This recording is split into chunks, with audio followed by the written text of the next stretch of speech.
हाय, आज मी तुमच्यासोबत ना दुपारची रुटीन शेअर करणार आहे. म्हणजे सकाळी जे काही स्वयंपाक, जेवण वगैरे झालेलं असतं, त्यानंतर जे काही किचन विस्कटलेलं असतं, ते कसं क्लीन करते, ते सगळं व्यवस्थित कसं ठेवते. मी 1-2 तासात मी काय काय आवरते, हे सगळं आजच्या छोट्याशा व्लॉगमध्ये मी तुमच्यासोबत शेअर करणार आहे. तर सगळ्यात आधी जे काही अन्न उरलेलं असतं, ते एका कंटेनर डब्यात काढून घेते, जे की 4 वाजता किंवा दुपारी जर भूक लागली कोणाला तर ते खातील म्हणून. त्यानंतर किचन वाट्यावर जे काही पोळी वगैरे करताना पीठ वगैरे सांडलेलं असतं, ते सुद्धा पाणी टाकून स्वच्छ घासणीनं घासून तेलकट वगैरे फोडणीचं उडालेलं असतं ते स्वच्छ करून घेते. आणि मावशी येतात भांडी घासायला म्हणून मावशीसाठी खरकटं काढून ठेवते. कारण ते काढून ठेवलं ना की मग मावशीलाही घासायला व्यवस्थित पडतं आणि आपल्यालाही असं वासवास नाही वाटत आहे, कारण मावशी थोड्या उशिरा येतात.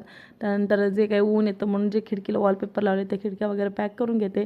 थंड पाण्याची बॉटल्स भरून ठेवते. इकडे अगस्ती गॅलरीत काय गोंधळ करून ठेवलेला असतो खेळण्यांचा, त्याच्या खेळणी वगैरे सगळं आवरून घेते.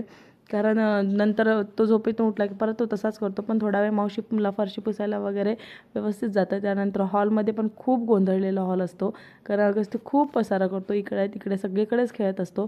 थोडंसं सोफा वगैरे व्यवस्थित करून घेते, कुशन कवर वगैरे सगळं व्यवस्थित करून घेऊन पिलो वगैरे व्यवस्थित ठेवून देते. त्यानंतर ना मॉप मारून घेते, कारण मावशी तर फरशी पुसतातच, पण वरच्यावर मॉप मारला ना की सोपं जातं. नाही तर मावशी आले की परत झाडत बसावं लागतं. त्यामुळे थोडंसं वरच्यावर मारून घेतलं की क्लीन होतं. त्यानंतर मीही त्यानंतर आराम करायला जाते. आराम करण्याआधी ना मी बेडरूममध्ये एक पाण्याची बॉटल भरून ठेवते साईडच्या टेबलवरती, जे की सोपं जातं. त्यानंतर छान अशी फ्रेश होते. स्वयंपाक, काम या सगळ्यातनं चेहऱ्याचे खूप हाल होऊन जातात, त्यामुळे फ्रेश होते स्वतःही. त्यानंतर माझ्या किचनचा असा फायनल लुक होता. हॉलचाही फायनल लुक तुम्ही पाहू शकता. अशी असते माझी दुपारची डेली रुटीन. कसा वाटला आजचा व्लॉग? आवडला असेल तर लाईक करा आणि फॉलो करायला विसरू नका. चला भेटूया पुढच्या व्लॉगमध्ये. तर स्वतःची काळजी घ्या. So take care friends and bye.